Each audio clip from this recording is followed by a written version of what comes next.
Pour suivre Jésus, il faut être fou. Parce que Jésus demande tout, parce que Jésus demande l'impossible. Et il y a une phrase que je cite souvent, que j'aime beaucoup. Ce n'est pas le chemin qui est impossible, c'est l'impossible qui est le chemin. J'écrivais cela à ma nièce, Danielle Boulade, la fille de mon frère Gilbert, à son anniversaire, lorsqu'elle célébrait ses 19 ans. Et cette lettre, je l'ai mise comme introduction à mon livre « Le mystère de l'être ». Ce n'est pas l'impossible, ce n'est pas le chemin qui est impossible, c'est l'impossible qui est le chemin. Ça, c'est mon style avec les gens, avec les enfants, dans l'éducation, dans la direction et l'accompagnement spirituel. Demander l'impossible. Et c'est le style de Jésus. Ou tu veux, ou tu ne veux pas.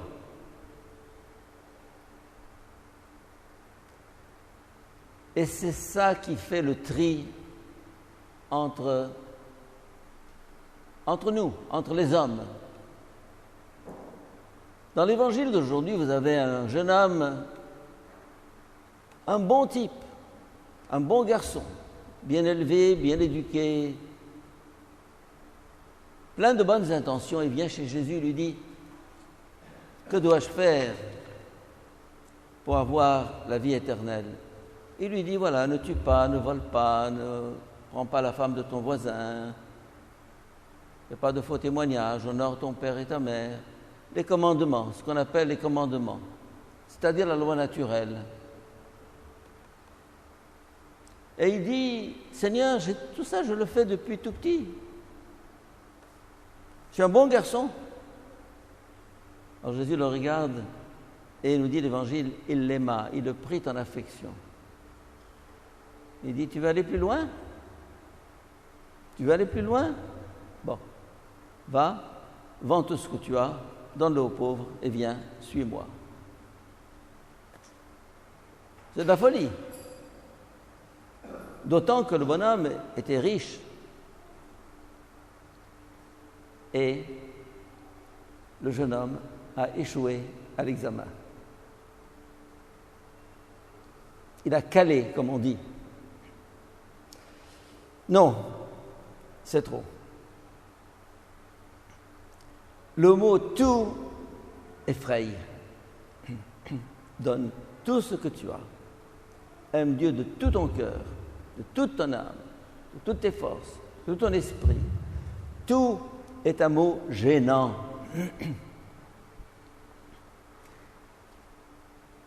Et l'Évangile tourne autour de ce tout. Au début de ce mois, nous avons célébré une fête.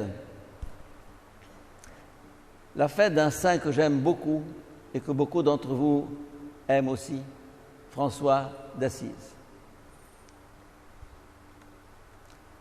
François était un garçon riche. Son père était négociant en tissu. Il vivait à Assise, un homme respecté, respectable. Bon. Et cette vie aisée, bourgeoise, a fait de François un coureur de jupons, comme on dit, un coureur de filles. C'était un beau gosse, séduisant. Il s'est dit, voilà, toutes les filles d'Assise, je peux les embobiner facilement. Et il l'a fait. Puis un jour, tac.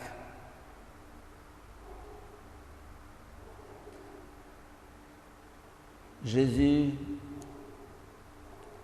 le montre du doigt et lui dit « Viens ». Et c'est le bouleversement, la conversion, le changement. Il découvre l'Évangile, il découvre Jésus et il découvre surtout la pauvreté, le sein de la pauvreté. Il a compris que être pauvre, c'est être riche. Et être riche, c'est être pauvre. Et il dit à son père, je vais partir me consacrer à Dieu. Son père lui dit, tu es fou. Je te laisse une fortune considérable. Qui va prendre ma place? Qui va vendre les tissus? Qui va continuer l'entreprise? Non. Il dit, mais je sens l'appel. Non, c'est non. Ah.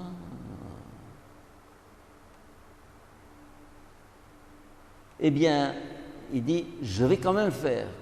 Il dit, je te dépossède. Je te dépossède, ça veut dire, tu n'auras pas l'héritage. Et il dit, bon, d'accord. Tu veux ton argent, tu l'auras jusqu'au bout. Il va, quitte l'église, il se met tout nu, il prend ses vêtements en main et il arrive chez son père en pleine église. Il lui dit, tu veux tout? Voilà, non seulement tu auras ta fortune et ta maison et ton argent, mais voici encore mes vêtements, tout. Voilà, prends.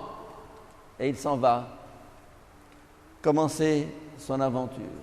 Une aventure folle, extraordinaire. François d'Assise, quel saint! Il m'a fasciné quand j'ai eu la vocation. Et je voulais être franciscain pour être pauvre comme lui. Je ne sais pas ce qui m'a fait entrer chez les jésuites. Enfin.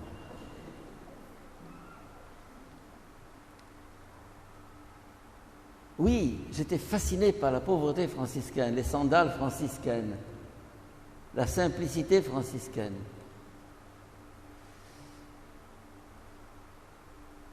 Et cet homme a bouleversé le monde. C'est un tournant dans l'histoire de l'Église au XIIe siècle, François d'Assise. Que de congrégations sont nées à sa suite, que d'hommes ont été fascinés par cette personnalité unique, une reproduction de Jésus. Et ce n'est pas pour rien qu'il portait sur son corps les stigmates de Jésus. Il a tellement aimé qu'il en a été marqué dans sa chair, dans sa chair. Voilà un homme qui a compris ce que c'est que le tout. Il y en a qui essayent de vivre cela dans leur vie. Un exemple. Elle n'est pas là, heureusement, mais j'en parlerai quand même. Une jeune fille que vous connaissez bien, qui a eu ses 99% à la Sanawi Amma et qui aurait pu avoir un avenir merveilleux, brillant, à l'université, docteur, etc. Elle dit à ses parents, j'ai choisi de me consacrer à Dieu à 18 ans, brillante, artiste et tout le reste. Tu es folle? Non? Oui. Non? Oui. Et elle l'a fait. Et vous la connaissez.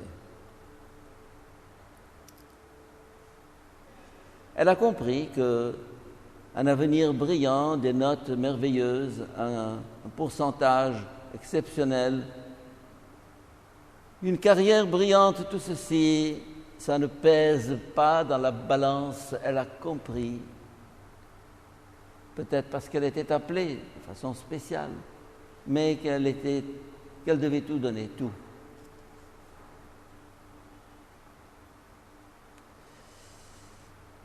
À un moindre degré, une fille de 22 ans d'Héliopolis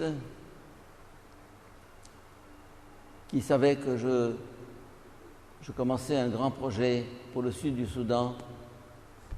Justement, dans 3 jours, nous avons une réunion là-dessus. Elle me dit, je pars. Pas avec le groupe qui est parti pour 15 jours, pour 3 semaines, non, je pars pour 1 an. Et peut-être que ça durera plus, parce que dans sa dernière lettre, dans son dernier email, elle dit, je pense que j'ai été marqué, j'ai trouvé la joie comme jamais je ne l'ai trouvée en servant les gens du Sud-Soudan. J'ai là son email. Elle a découvert la joie. Quitter papa, maman, quitter la maison, quitter le milieu d'Héliopolis que vous connaissez bien et qui est très proche de certains milieux d'Alexandrie. Et elle vit là-bas une joie extraordinaire. Alors, c'est provoquant ce que je dis, je sais que c'est gênant, mais il ne faut pas croire qu'il faut partir au Soudan pour tout donner. Il ne faut pas croire qu'il faut se faire franciscain ou franciscaine pour tout donner. Je connais des parents, des hommes, des femmes, complètement donnés à leur mari, à leurs enfants, à leur famille, totalement oublieux d'eux-mêmes, qui ne cherchent pas du tout leur propre satisfaction et qui vivent le don total aussi dans le cadre familial ou conjugal, dans la vie ordinaire. Autrefois, on pensait qu'il fallait se faire religieux, se consacrer pour suivre Jésus. Eh bien non, on a découvert, spécialement au cours de ce dernier siècle, comment quelqu'un dans sa vie quotidienne, ordinaire, comme mari, comme épouse, comme parent, peut vivre le don total au quotidien. Et c'est une consécration aussi. Mais enfin, il y en a pour qui ça ne suffit pas. Il y en a pour qui il faut plus. Et là, il n'y a pas d'obligation. Il n'y a pas d'obligation. Il y a le choix, il y a l'option. Si tu veux être parfait, va, vends tout ce que tu as. Si. Là, c'est ce qu'on appelle une vocation, un appel. Il y a là un choix, si. Il y a les commandements, première partie de l'Évangile, ne tue pas, ne vole pas, etc. Ça, c'est pour tout le monde. Mais il y a quelquefois des âmes d'élite pour qui tout ça, c'est rien du tout. Pensez à la première lecture d'aujourd'hui. J'ai découvert la sagesse et je l'ai préférée au trône et au sceptre. À côté d'elle, j'ai tenu pour rien la richesse. Je ne l'ai pas mise en comparaison avec les pierres précieuses. Cette sagesse, c'est ce trésor que quelqu'un découvre un jour dans sa vie et qui le fait basculer.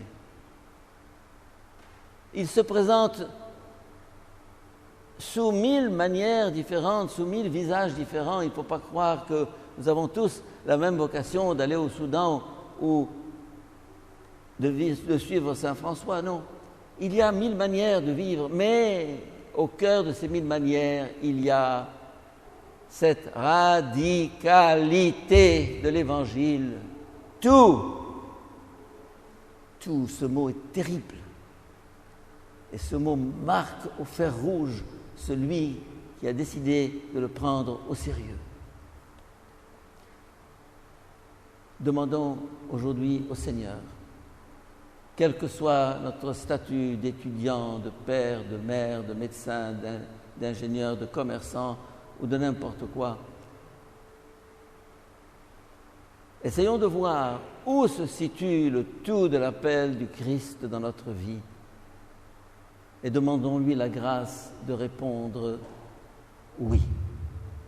Amen.